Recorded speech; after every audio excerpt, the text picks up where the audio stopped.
Alors, nous allons commencer par lire une portion de l'Écriture. Nous allons lire dans la prophétie de Osée, chapitre 4, verset 6. Il est dit, « Mon peuple est détruit parce qu'il lui manque la connaissance. » Je suis sûr et convaincu que même si vous n'êtes pas un chrétien engagé dans la foi, vous connaissez cette Écriture et que vous l'avez déjà entendue plus ou moins dans votre parcours, dans votre vie, autour de vous.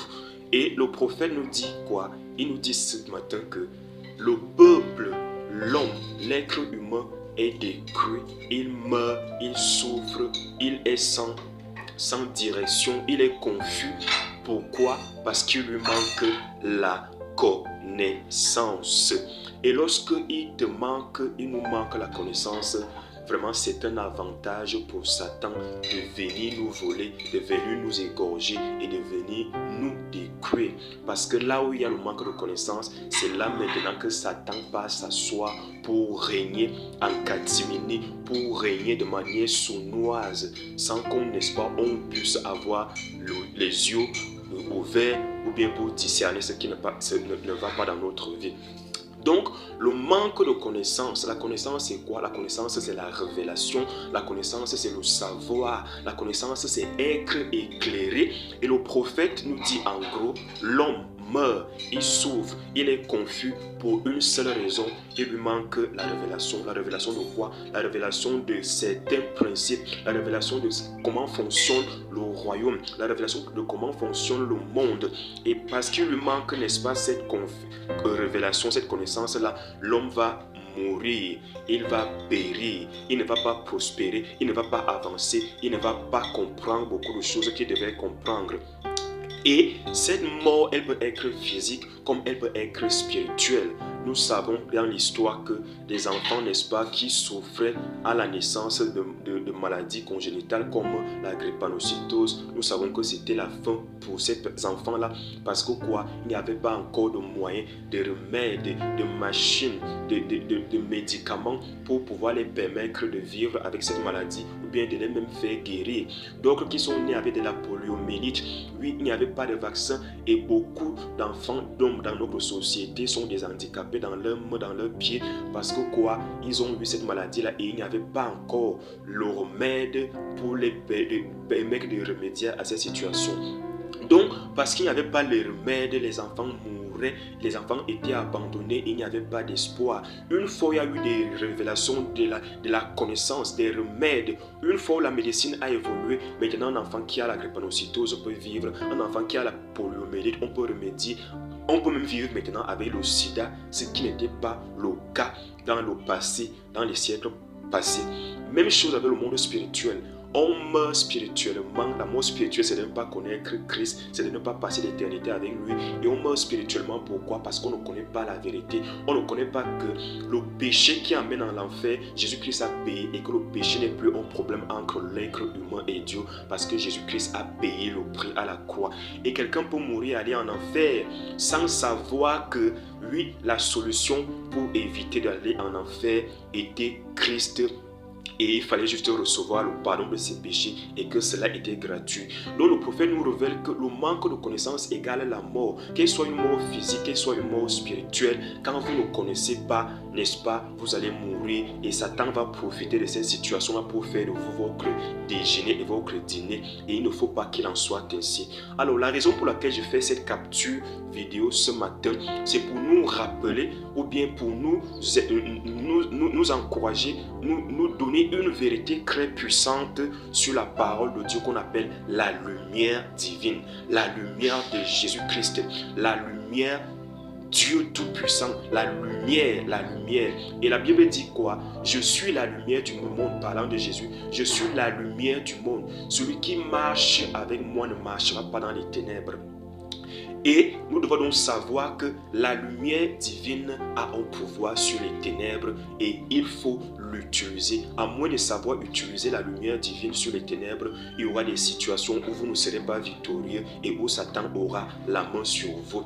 Donc avant cela, nous allons d'abord lire 3 passages dans les Écritures. Nous allons lire dans Actes chapitre 10, verset 38, où il est dit: « Vous savez comment Dieu a oint du Saint-Esprit et de force Jésus de Nazareth, qui allait de lieu en lieu, faisant du bien et guérissait tous ceux qui étaient sous l'empire du diable, car Dieu était avec lui.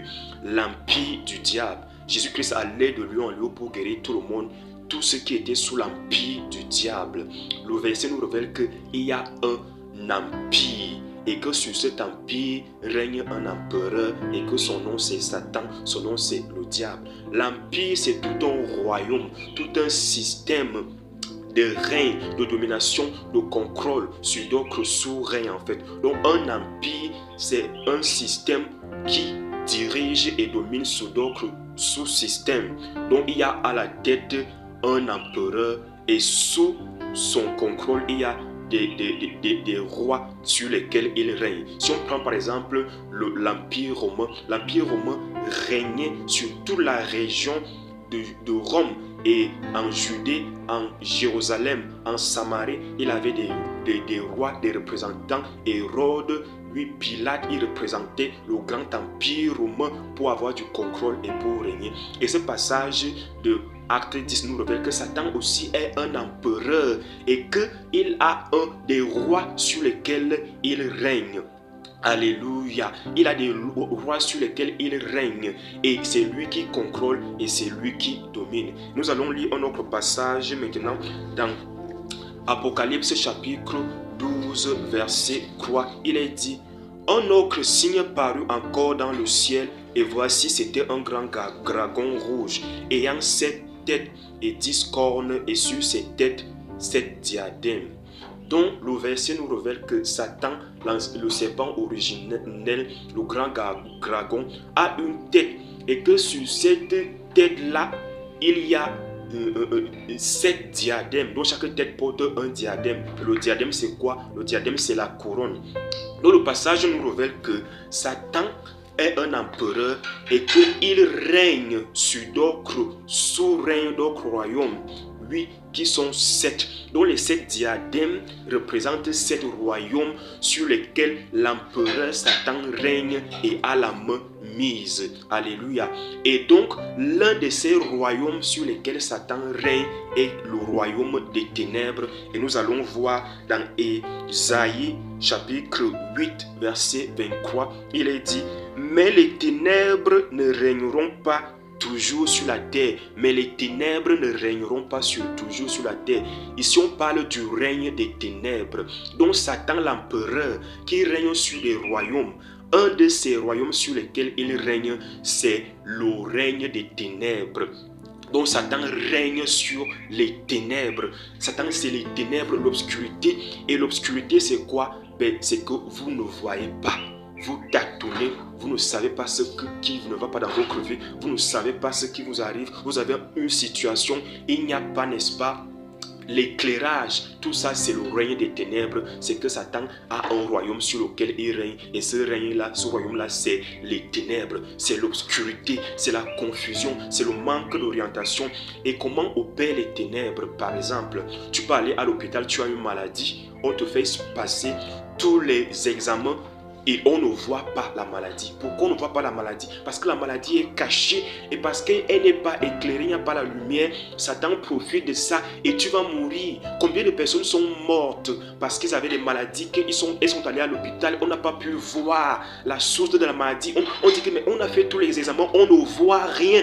Pourquoi? Parce qu'il y a les ténèbres, il y a l'obscurité. Oui, on ne peut pas voir tant que le règne des ténèbres est là, tant que Satan a la main mise sur ça.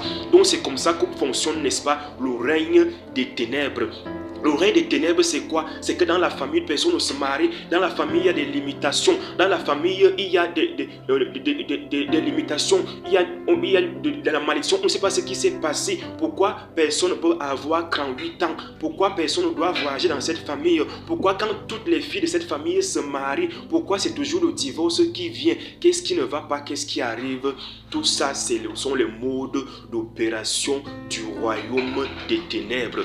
Il vient opérer, il vient aveugler pour qu'on ne voit pas ce qui ne va pas. Les enfants mouraient de drépanocytose parce qu'ils n'avaient pas la lumière. Les hommes et les femmes aujourd'hui meurent parce qu'ils ne savent pas ce qui ne va pas dans leur vie. Il y a des situations où tu ne peux pas réussir. Tu es limité, tu stagnes. Il y a un barème d'études dans votre famille. Personne ne peut franchir. Tout le monde est voyou. Tout le monde n'arrive à accomplir rien. Il y a de la limitation. Dès qu'on commence quelque chose, ça n'aboutit pas. Pourquoi? Parce qu'il y a un royaume et c'est les ténèbres. Et tant que tu ne peux pas voir ce qui ne va pas dans ta vie, tu ne peux pas mieux te lever pour combattre dans la prière et pour avoir la victoire. Et à moins de prier, à moins de déclarer que la lumière soit, vous ne pouvez pas vaincre et vous ne pouvez pas voir la victoire. Rappelons-nous de ceci. La lumière luit dans les ténèbres et les ténèbres s'enfuient. Tant qu'on n'a pas invoqué la lumière dans une situation qui prévaut dans notre vie, on ne peut pas voir la victoire et on ne peut pas savoir ce qui ne va pas en fait. Donc les avantages de la lumière, c'est quoi? Lorsqu'il y a la lumière, il y a l'éclairage, il y a la direction, il y a le positionnement. Quand tu sais ce qui ne va pas dans ta vie, pourquoi je n'arrive pas à prospérer? Si on te révèle que c'est parce qu'il y a eu un lien, un envoûtement, une malédiction dans ta famille, que ton grand-père avait fait ceci, quand tu sais ça, que c'est là l'origine de ton problème, tu te lèves maintenant dans la prière et tu fais des prières stratégiques. Donc la lumière nous donne l'éclairage, elle nous donne une vue d'ensemble, elle nous ramène dans notre passé. La lumière éclaire notre histoire. Qu'est-ce qu'il y a eu dans notre enfance? Pourquoi je suis addict à tel alcool? Pourquoi je suis addict à la pornographie? Pourquoi je suis addict à la drogue? Pourquoi je suis addict à l'impudicité? Pourquoi quand je vois une personne, je ne peux pas résister? Qu'est-ce qui ne va pas? Peut-être qu'il y a eu on t'a fait des avances, des attouchements quand tu étais enfant et cela a fait naître, n'est-ce pas, un démon d'impureté en toi. Tant que tu ne sais pas ça, tu ne sauras pas comment te battre et comment, n'est-ce pas, mener le combat. Donc il est très important, n'est-ce pas, de connaître ceci. Et voici donc la bonne manière d'opérer, c'est que la lumière soit. Lorsque Dieu a créé le ciel et la terre, la Bible dit que les ténèbres couvraient toute la terre, mais qu'en un des 7 jours de la création, Dieu s'est levé et il a dit que la lumière soit. Et lorsqu'il y a eu de la lumière, tout a changé. Donc, nous devons nous lever dans la prière et déclarer que la lumière soit. Nous devons nous comporter, nous devons avoir cette révélation que lorsqu'il y a une situation dans notre vie que nous ne comprenons pas, levons-nous dans la prière et déclarons que la lumière soit. Que la lumière soit dans cette situation. Que la lumière soit dans cette situation. Pourquoi je n'arrive pas à me développer comme je voudrais? Père, que la lumière divine soit. Seigneur Jésus-Christ, éclaire-moi. Seigneur, montre-moi la voie. Seigneur, montre-moi le chemin. Pourquoi quand je commence quelque chose, je n'arrive pas à aller jusqu'au bout? Seigneur, que la lumière soit. Qu'est-ce qu'il y a eu dans mon enfance? Qu'est-ce qu'il y a eu dans mon passé? Pourquoi je n'arrive pas à faire ceci? Pourquoi quand j'arrive quelque part, je suis rejeté? Pourquoi quand on me voit, oui, les gens me détestent sans savoir pourquoi? Qu'est-ce qui ne va pas avec ma vie? Pourquoi mes études? Pourquoi je ne peux pas travailler? Pourquoi je ne suis pas stable dans tel domaine, dans telle situation? Père, que la lumière soit. Pourquoi je perds tous les enfants? Quand ma femme tombe enceinte, il y a de l'avortement, elle perd de l'enfant, elle perd. Que la lumière soit. Pourquoi quand je veux commencer un business, ça tombe toujours à l'eau? Que la lumière divine soit, Seigneur. Que ta lumière soit. Pourquoi quand j'entre dans une relation et ne dure pas? Que la lumière soit. Pourquoi je fais ce rêve? Que la lumière soit. Pourquoi je tombe régulièrement malade?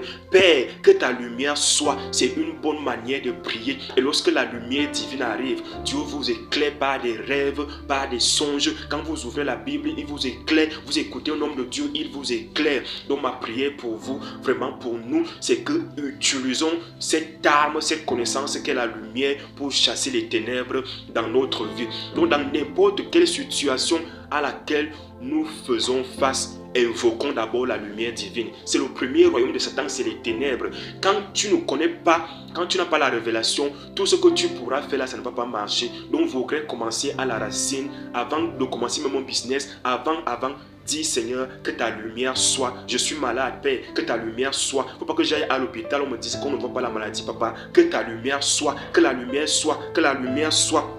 que la lumière soit, que la lumière soit, que la lumière soit. C'est comme ça que nous devons fonctionner. Ésaïe, pour terminer, Ésaïe 60, verset 1 dit: lève-toi, sois éclairé, car ta lumière arrive et la gloire de l'Éternel apparaît sur toi. Donc lèvons-nous, éclairés pour que notre lumière arrive. On est éclairé par qui? Éclairé par Jésus-Christ, par la vérité. On est éclairé par qui? Éclairé par l'amour, par la croix, éclairé par la parole de Dieu. La parole est une lampe à nos pieds. On est éclairé par qui? Par Jésus-Christ, parce qu'il est le seul chemin, la vérité et la vie. Donc lèvons-nous, soyons éclairés.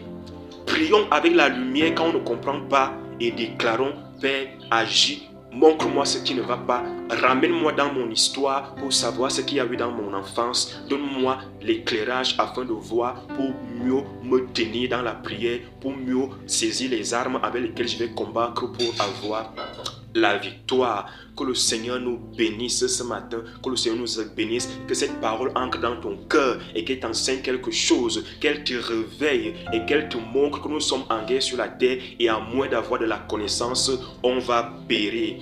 Donc, pour terminer, je nous bénis et je nous encourage. Oui, je nous encourage avec, n'est-ce pas, cette vérité, cette connaissance-là. Et alors, donc, pour terminer, je vais nous dire: 1. Préparons-nous parce que Jésus-Christ revient bientôt. 2. Faisons du bien à notre prochain. 3. Tenons-nous toujours du côté du bien, car soyons des gladiateurs de la vérité. Soyons des gladiateurs de la vérité. Condamnons le mensonge, condamnons la supercherie et soyons des gladiateurs de la vérité avec l'épée qui est la parole de Dieu. Je vous bénis abondamment au nom de Jésus-Christ. À bientôt.